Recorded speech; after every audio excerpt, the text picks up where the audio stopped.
Cead Fáilte. 1,000 welcomes to Crann short stories and poetry for July 12th, 2024.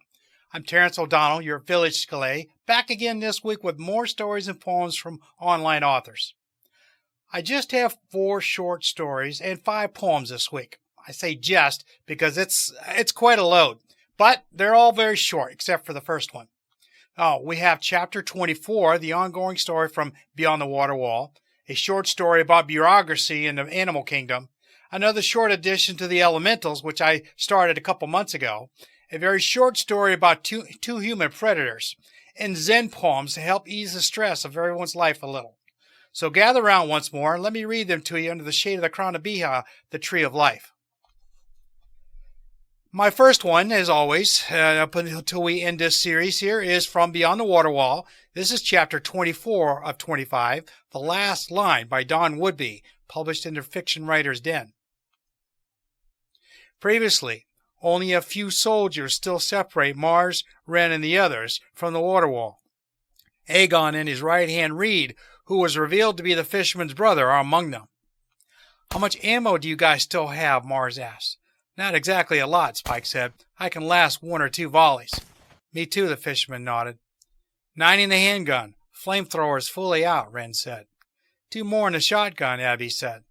"This is bad," Mars said, putting his hand on his head. "We will have to save." Sparse, undirected shots came from the enemy front. They were safe for now, but could not stay any longer. Reinforcements would eventually come. As long as there was an impasse, they were losing. "When I say, you cover for me," Mars told Spike. Spike nodded and lifted his rifle. Mars took a deep breath. "Go!" he shouted, and ran to the other flank. Spike pressed the trigger, pushing the enemies behind the shields. Mars arrived safe on the other side. His line of vision improved. The angle changed, and he could see an opening. His shoulders burned. He struggled to aim. He closed one eye and pressed the button. 1 soldier fell to the ground. The other troopers quickly rearranged their positions. The 3 with the shields opened up slightly, protecting both sides. Mars fired a few more shots to test the waters. No success. He would need to move again. A few steps ahead, another collection of rocks could be used as a refuge. He would need cover again. He lifted his finger, looking at Spike, who in his turn murmured something to Trench. The fisherman stood up and began to shoot sparsely and rhythmically. Mars advanced to the rocks ahead of him, and Spike advanced to the ones Mars had just left.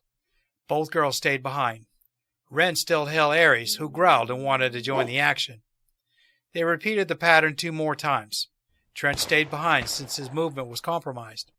Both girls also stayed by his side, helping to cover with their own small handguns. Soon, Mars and Spike were only a few steps away from the enemies. Mars stood on the left and Spike on the right, both at the same distance from the soldiers. Mars signaled to Spike and started a countdown on his fingers. When he finished, both stood up and began to shoot. In the exchange, 3 more soldiers fell. Reed quickly grabbed the fallen shield. Meanwhile, both girls used the distraction to join them. Wren came to Mars' side, followed by Ares. Abby stood with Spike. Only Aegon, Reed, and 2 other soldiers were left. The odds were beginning to shift. Aegon shouted something. Reed dropped the shield and lifted his rifle. "Get down!" Wren shouted. A volley of bullets flew above them. Dust and pieces of the rock lifted in the sky as they tried to cover their heads. Soon it stopped. When the dust settled down, Wren looked to the side and noticed a puddle of blood beside Spike, who barely moved. Abby shook him, but he didn't answer. "Wake up!" she shouted. He didn't move. She looked back at Wren and shook her head. It was 4 against 4. Abby grabbed Spike's weapon and checked the ammo. She shook her head again and assumed the position. The fisherman had been dragging himself and reached the rocks behind them. "I'm going to have to open myself more," Mars whispered to Wren. "We can't give them time for 1 more of those." "It's too risky," she cried. "There's no other way. When they get distracted, you tell Abby and Trench to shoot." Wren nodded, reluctantly.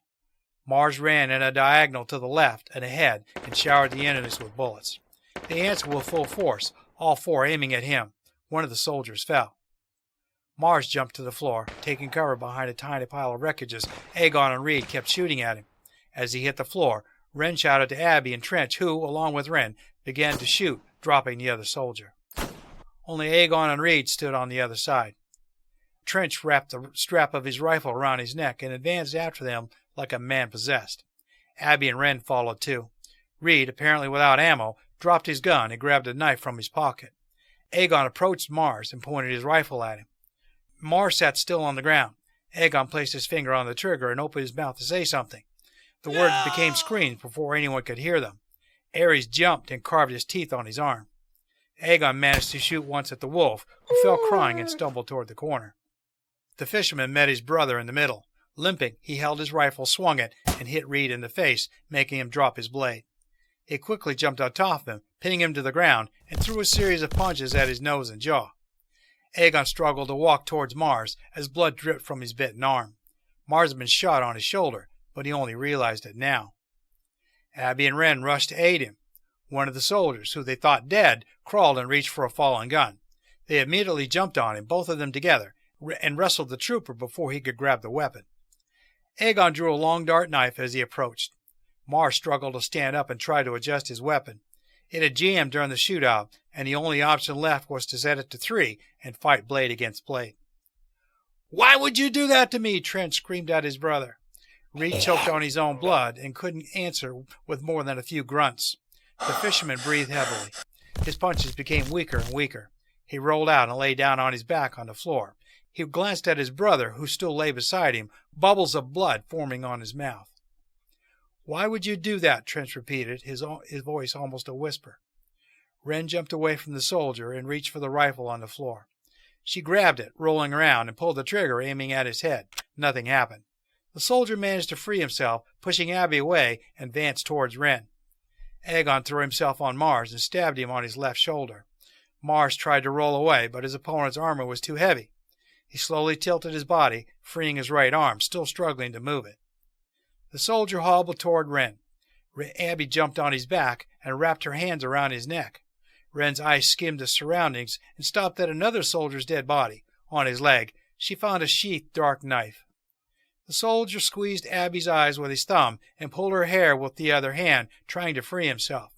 Wren snatched the knife, stood up quickly, and stabbed him in the right eye. He fell on top of Abby, pressing her back on the ground. Wren lay on top of him and put her whole weight on the knife, carving it deep into his skull. A cold pain ran through Mars' body as Aegon pulled the knife from his shoulder. The general lifted the blade once more with both hands and prepared to move it down. Mars raised his left arm, blocking the strike with his gun. Drops of blood fell from the knife into his eye, blinding him for a moment.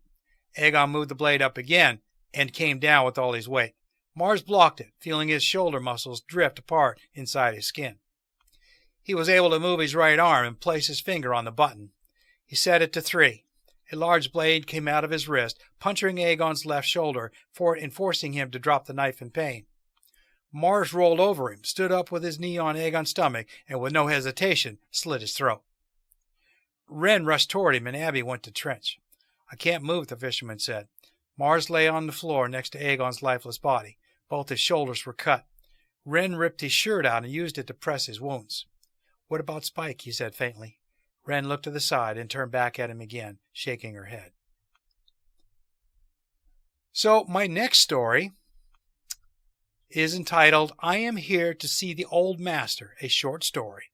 This is published in Determination, Deliberation, and Dragons, published by Determination, Deliberation, and Dragons in the Scriber's Nook. Now, this is one of those stories I said a long time ago that if you don't have a Medium membership, there's a link here to read it for free in the newsletter. Some stories teach.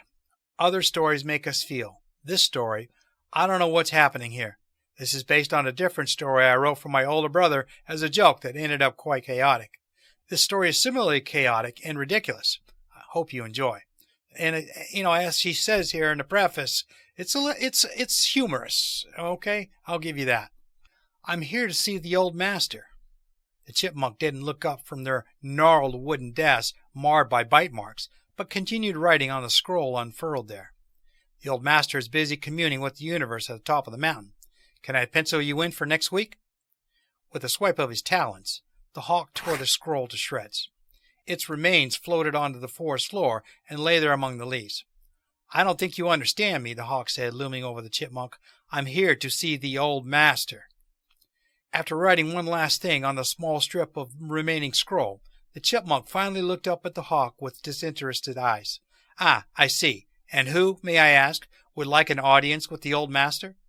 Spreading his wings and holding his head up high so that it was haloed by the sun, the hawk exclaimed, "I would like to see the old master, I, the flighted fiend, the taloned terror, the winged warrior, the beaked berserker, the shadowed soarer, the clawed crusader, the redactor of rodents, the snatcher of snakes, the bona fide bird, the avian avenger, the knighted nightingale, the feathered fury, the menacer of mice, the—" The chipmunk slapped a name tag onto their desk, drawing the hawk's attention. "I wrote Hawk," the chipmunk said. Offended, the hawk went to strike at the chipmunk with his talons, but the chipmunk made no attempt to evade. At the last minute, realizing that he still needed the pest, the hawk decided not to slice through the small secretary, but instead grabbed him with his claws. Leaning his head forward so his beak was almost touching the chipmunk's furless nose, the hawk asked, "Where can I find the old master?" Almost bored, the chipmunk replied, "Well, normally he invites pilgrims to meet him at the top of the mountain via the staircase of happiness and yummy snacks. But, without an appointment, you would need to venture through the trials." "And what are the trials?" asked the hawk. "Well, trials are like tasks, many obstacles. They try you." The hawk raised his head into the air and screeched, "That's not, I meant, what exactly do the trials consist of?" "Ah, well, first you must wade through the stream of surrender. Then you must fight the quiet coyotes in their den of despair. If you survive, you will be tasked with a series of long division problems before you reach the fires of Chicago." "Chicago?" questioned the hawk, cocking his head to one side, "as in the city Chicago?" "No, the 1967 rock and roll band Chicago. They've been camping out here all week and aren't very good at cooking. It's a real problem. But as I was saying, after the fires of Chicago, you must climb the steps of surrender, not to be confused with the stream of surrender. You must then enter the dungeon of doom and slay your inner turmoil and bathe in the pool of perpetuity. If you do not melt in its glorious waters, you will play a giant game of chess, just for fun, and then the old master will see you, provided it's an even-numbered day." Though challenges were many, the hawk didn't even bat an eyelid. He threw the chipmunk to the ground, releasing them. "What pathetic challenges!" he scoffed. "Indeed," replied the chipmunk. They returned to their desk and rummaged around in a drawer for a minute before pulling out another scroll. They held it up to the hawk, along with a pencil. "Before you begin your quest, we request that you sign this waiver, stating that you are aware of and assume all risks." At this, the hawk laughed. "There will be no risk, for I am the harbinger hawk, the defier of death, the mighty migrator, the knower of the airspeed velocity of an unladen sparrow, the prefect of plumage, the trailblazing tail feathers, the hallowed hollow bones, the descendant of dinosaurs, the rejecter of reptiles, the purger of pets, the airborne acrobat, the summer breeze, the—" For a half hour more, the hawk continued. When he was done, the chipmunk simply nodded. "Your titles are impressive, but the trials?" "The trials are nothing. I defy your trials." The hawk spread his wings, screeched one last time, and then took to the air, speeding towards the top of the mountain. The chipmunk watched him go, as did the rest of the pilgrims who had assembled in hopes of meeting the old master.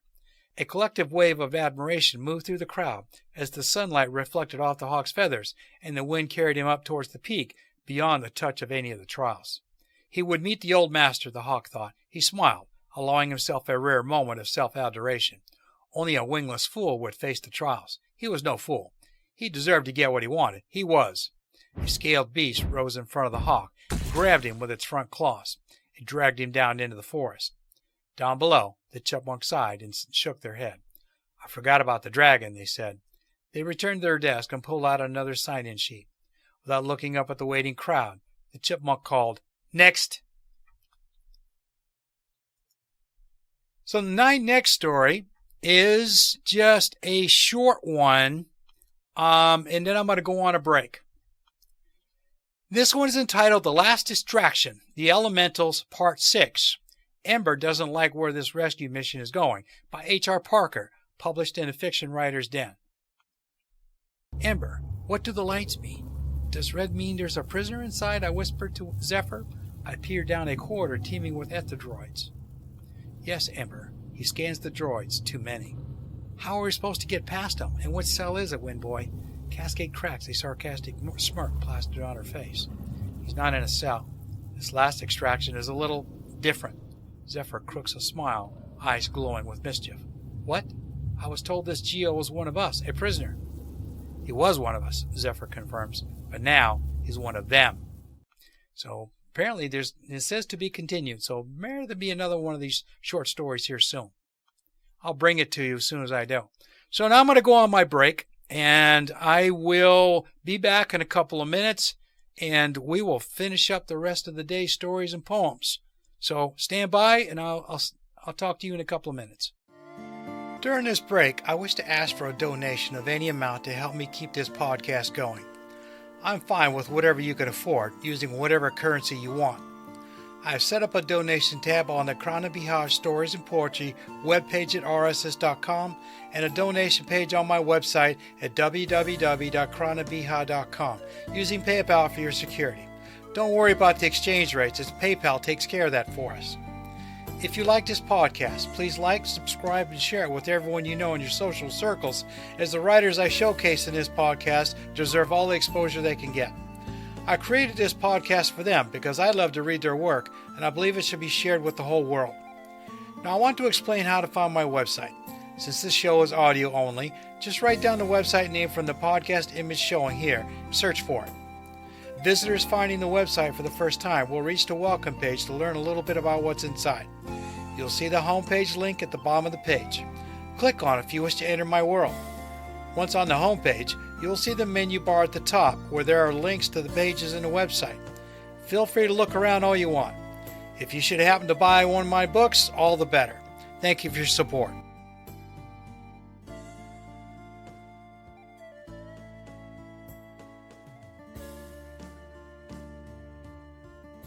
Welcome back. So now my last story of the day is another very short one, and it's kind of a scary one.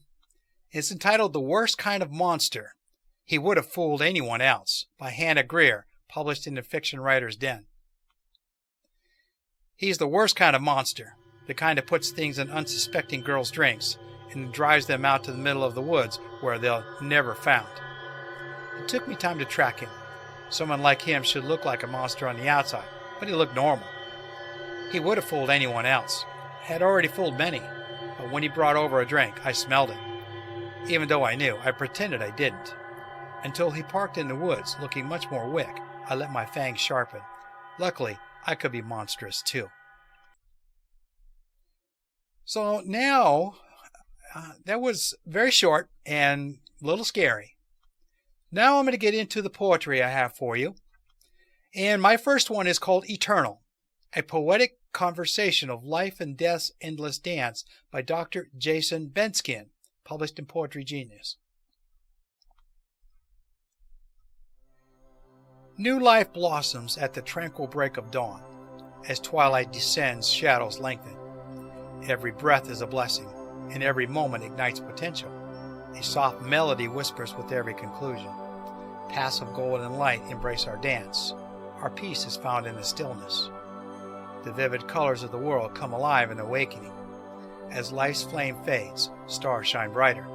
Every sunrise we greet carries hope. We find completeness in the embrace of night. Boundless joy echoes in our laughter. We remain softly in the echoes of time. We pursue our aspirations with each stride. A lesson is gained with every autumn.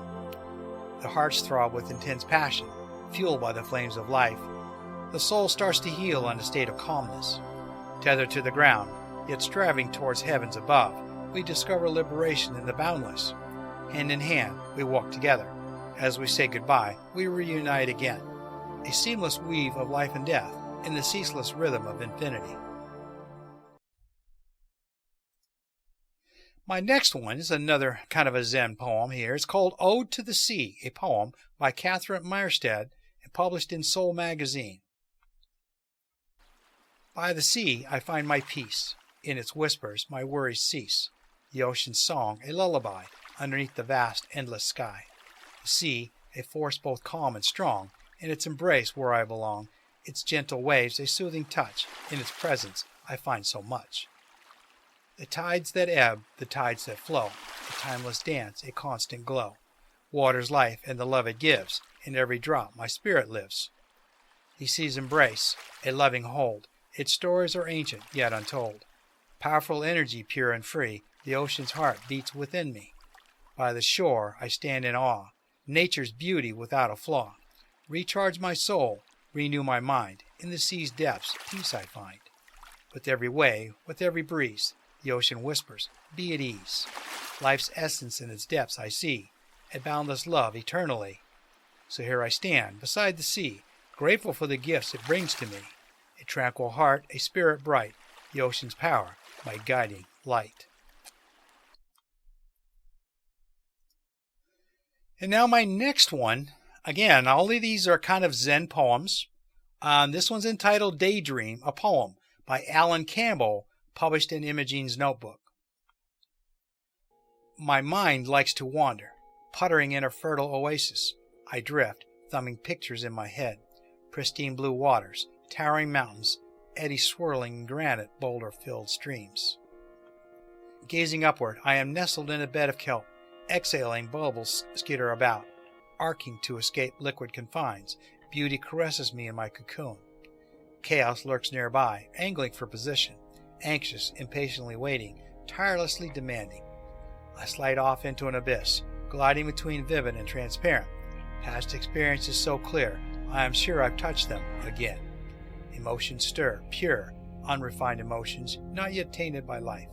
A silent parade before me, tears of joy, sadness and its tightening coil. Anger tumbling frantically, a sudden swell of pride. Collectively they rise and fall to meet my curiosity. Blankly I stare. Focus slowly drifts in and out, ebbing like a tide. Today, I watched my dad as a young man pushing a load up a hill.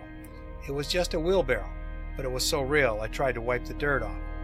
I'm going now, off to my safe place, where the tears don't hurt and the mosquito bites don't itch, I think.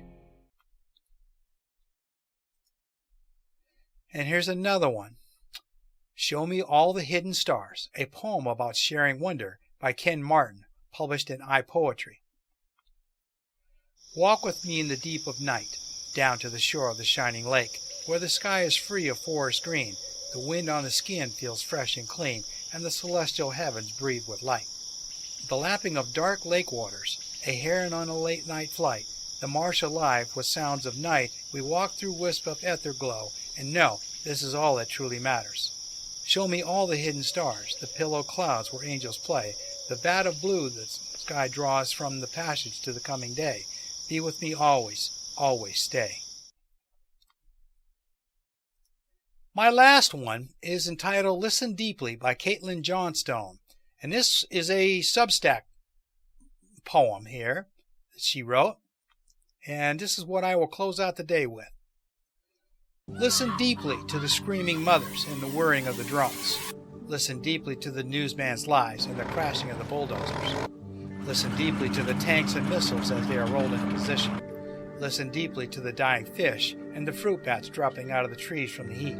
Listen deeply to the gasping biosphere and the reverberating cries of the long-dead indigenous. Listen deeply to the vibrations all around you and to the vibrations deep within yourself. This is a holy place. This is a holy moment. It demands your reverence, even amid the smell of exhaust fumes and landfill and of rotting whales washing up on the shore and of rotting human corpses in Gaza. Even amid the blaring screens and the smirking lies of podium pontiffs and Pentagon propagandists, even among the dead-eyed dystopioids marching through life sedated by smartphones and sitcoms and sports and snacks and synthetics. So listen deeply.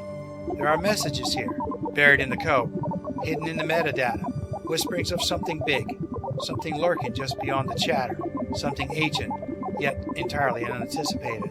Listen deeply, kind friend, because mark my words, even with our oceans choked with plastic, even with our minds choked with media, even with our hearts choked with capitalism, even with our souls choked with fraudulence, there are still leviathans.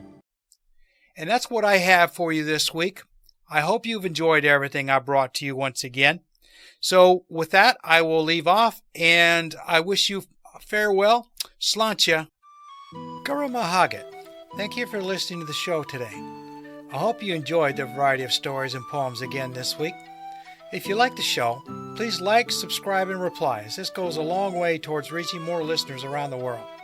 As a Sean K, I hope you will allow me to continue delighting you with a story or poem here under the crown of beatha. Maybe they will bring you a smile, take you away from your troubles for a time. As I say goodbye this week, I wish to leave you with this Irish blessing as you go about your day.